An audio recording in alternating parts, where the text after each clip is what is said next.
that the Modi government is deeply committed to the development of tourism in India. Now, like any domain, tourism and hospitality have a wider context, which actually brings them much closer to my line of work. Sometimes, however, we don't always fully visualize the larger relevance of what we are doing to our national or even international objectives. So, what I would like to do today is to share with you some of my thoughts about how your world meets mine and what is the significance of that intersection. Now, you all know that my job is to engage the international community and advance India's interests. I think that is the shortest description I can give you. But I do want to say that even more than diplomacy, it is actually tourism that connects any nation to the world. Because not only does it shape an understanding of other countries for us, but it actually determines our own image in their eyes. Now, we in India are paying increasing attention to the value of this connect. And in fact, Prime Minister Modi has urged us to use the 3 T's, as he calls them, tourism, trade, and technology, as the benchmark for actually assessing our foreign relationships. Now, many of you would also be aware that Prime Minister Modi invariably interacts with the diaspora when he goes abroad. And I want to remind you that his constant message is to urge them to bring their friends along when they next visit India. So you can see how much we constantly strive in your interests and to promote your business. Now, in recent years, we have made sustained efforts to make our heritage and culture more visible to the world. Almost every year, there are Indian additions to the UNESCO World Heritage List. The most recent one was the Maratha military landscapes, and before that, the Moidams of Assam. But I want to remind you, in the last decade, this expanded list has included Shantiniketan, Hoysala Heritage, the Ramappa Temple, Dholavira, Jaipur City, Old Mumbai, Ahmedabad, Nalanda, Patan, the works of Le Corbusier, and the Kanchenjunga and the Greater Himalayan National Park. Now, you would all appreciate that the beauties of India are, of course, very much in the eyes of the beholder. And it's not just these sites, but I give you the intangible examples. The celebration of Navroz, of the performances of Gujarati Garba, Durga Puja, Kumbh Mela, yoga, and the Thateras utensil making craft from Punjab. All these have today been listed in the intangible cultural heritage as part of what India has to offer to the world, attractions which we are very confident will generate greater tourism interest in our country. Now, apart from that, there is so much that the creative world is actually able to harness from our civilization. So, these armies of creative talent, of influencers, of vloggers, they have a field day whenever they come here. Now, we saw a glimpse of that recently when the WAVE Summit took place in Mumbai. In fact, I would, as people from the tourism and hospitality industry, I would emphasize that social media itself has become today a very powerful force to promote tourism. And I know that you're all seeking to harness that energy to your advantage. Now, other than that, the wellness attractions of India, these have been continuously highlighted. In fact, the mainstreaming of Ayush traditional practices, the promotion of the International Day of Yoga, the launch of Mission Life, or even the popularization of millets, these have all contributed to the goal of promoting tourism and hospitality. Those coming to study in India, I want to emphasize, have also increased. And heal in India is today a mantra that is increasingly catching on in the world, indeed in our own country. And we see that reflected in the growing number of medical tourists to India. And of course, because finally I have to plug from my ministry as well, the practice of e-visas has made visiting India so much more pleasant an experience. So you can see the messaging of India to the world is clearly stronger, but it is paralleled by also making traveling in India much easier. This is evident, obviously, to all of us who move around at home very extensively, and perhaps even to those, perhaps I would say even more so to those coming from abroad who are coming after a bit of a gap to India. Just think about it. Our airports alone have doubled in the last decade. The railways have undergone a sea change, both in the reach and in the quality. Highways have again dramatically changed. The growth of the hospitality industry, of course, in this period is something that all of you know much better than I do. But it is also supported today by homestays, by ecotourism, by adventure destinations. And much of the change underway comes from a government willing to embrace fresh ideas and initiatives. And let me give you some examples. Udan, for example, has made air travel within India more affordable and accessible. Prashad has certainly rejuvenated pilgrimages and augmented spirituality. Where the MICE industry is concerned, we are now seriously on the world map. One visible trend is the enthusiasm of the younger generation to travel more extensively so that they get to know their country better. And again, as I said, we as a ministry are inculcating the same degree of curiosity in the younger generation of people of Indian origin abroad. Now, when I contemplate my own experiences, my personal experiences over the last few years, some of this change that I put before you, some of that really stands out in my own mind. Some years ago, we did the Pravasi Bharatiya Divas in Indore. This was in 2023. And what was different was actually that holding of that Divas, welcoming so many people to Indore, was actually significantly supported by homestays. The most recent Pravasi Bharatiya Divas that we did was in Bhubaneswar. And it actually allowed me to stay in an ecotourism venue, which is famous for the olive ridley turtles. I had the privilege of taking my fellow G20 ministers to see to participate in the Ganga Aarti in Kashi. And for that matter, taking the diplomatic corps to the Kaziranga National Park. Let me also share my own pleasant surprise. This was not that long ago.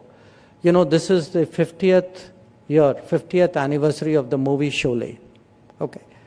So I actually went to the place which was Gabbar Singh's hideout. Okay. And guess what? I saw a resort there. I saw a resort there because today tourism has grown to a point where people actually try to relive the movies that, that for them are the definitive memories of their youth.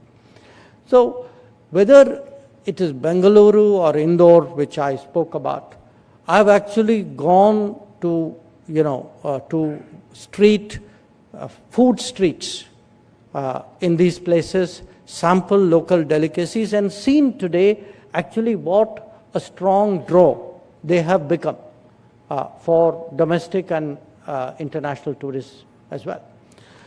And in fact, there is no better illustration of the changing trends of tourism in the country than the Statue of Unity in Gujarat. A state, I must tell you, I have the honor to represent in Parliament. The growth of tourism sites and infrastructure in Kevadia in the last few years is really something to behold. Equally noteworthy has been the growing interest and the ability of our people to explore other regions and states. And again, I give you an example.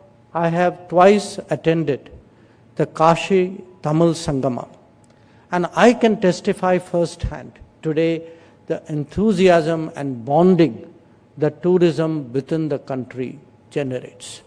So in that sense, what you do has not just an economic impact and some other aspects which I will talk about, but it actually promotes national integration, it promotes national awareness, it actually promotes a national spirit in this country, and for that I thank you all.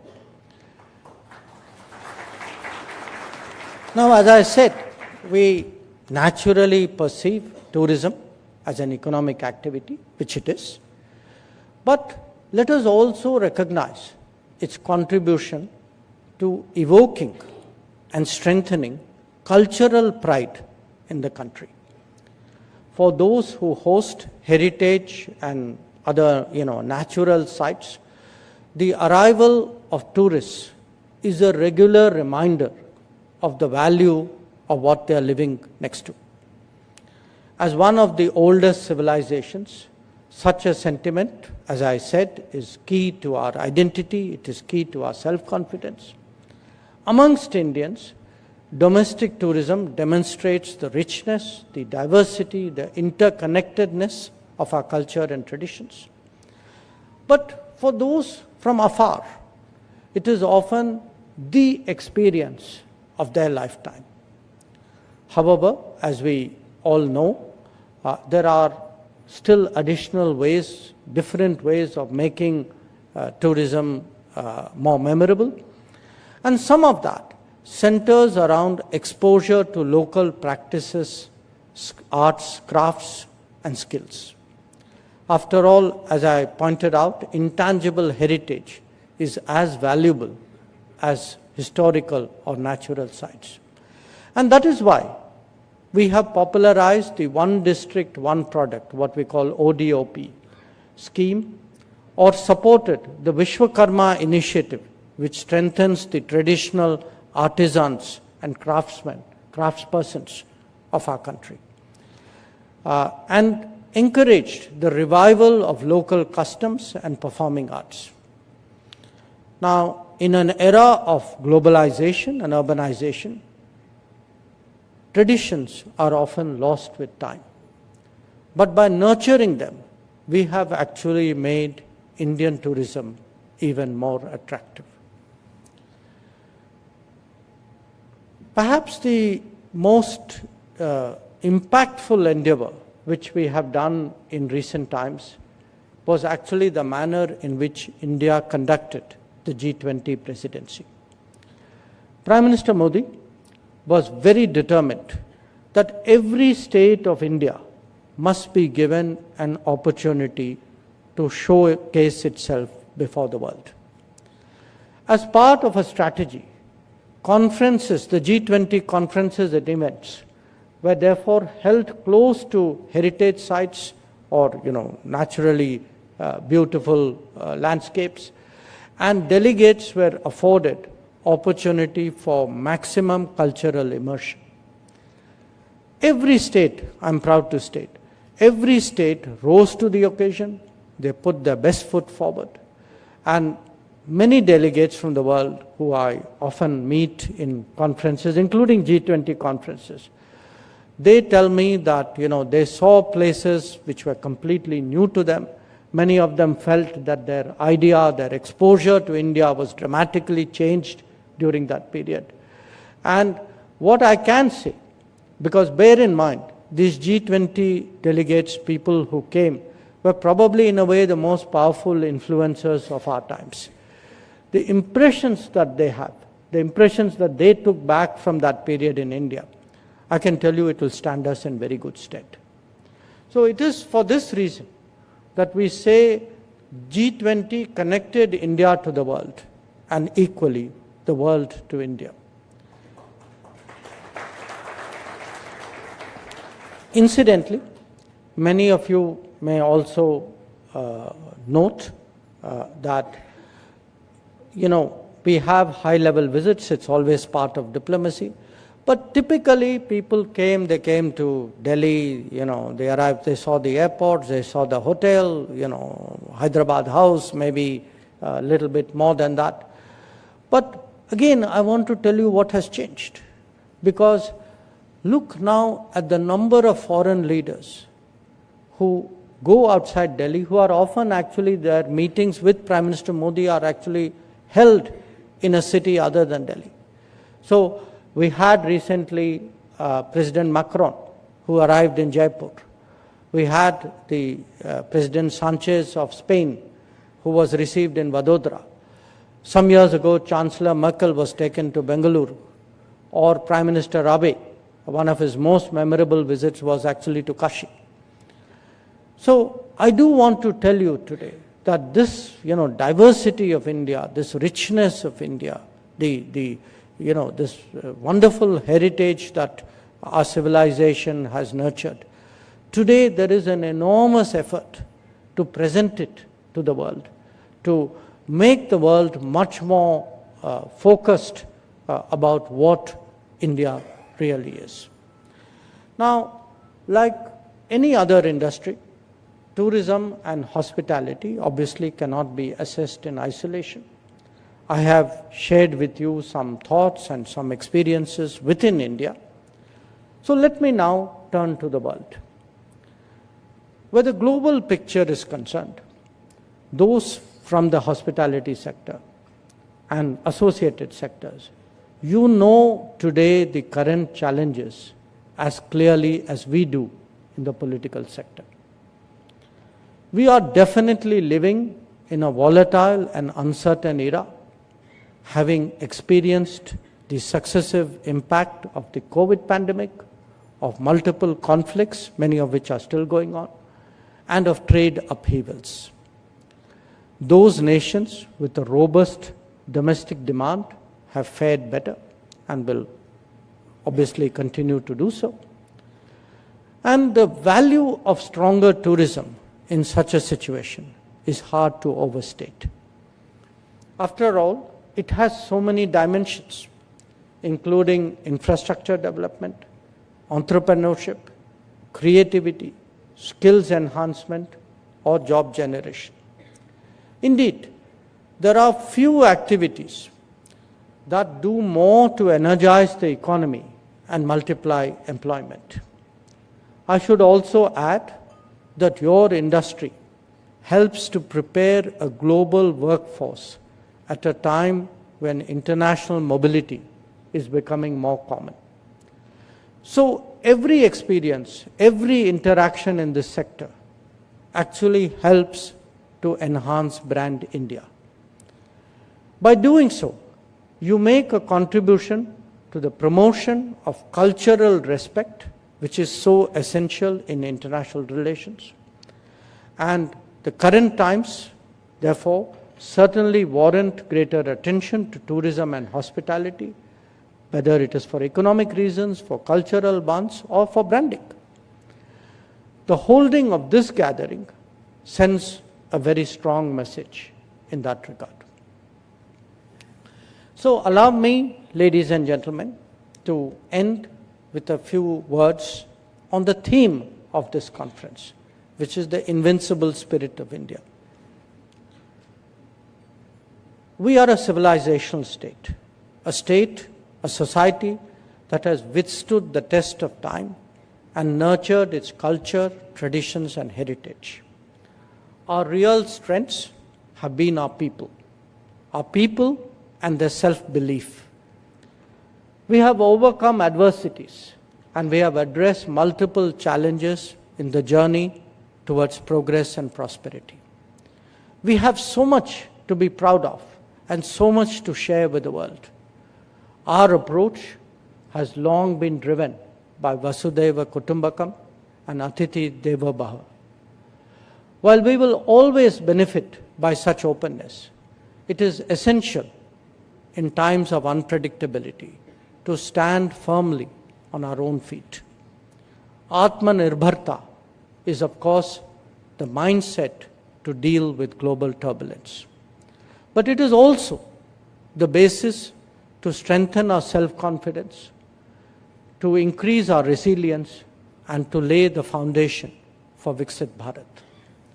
The tourism and hospitality industry makes a crucial contribution to these goals, and I applaud the commitment that all of you display to nation building and economic progress. So I thank you again for inviting me, and I wish you all the best in your businesses and in the many contributions that you all make. Thank you very much. Namaskar.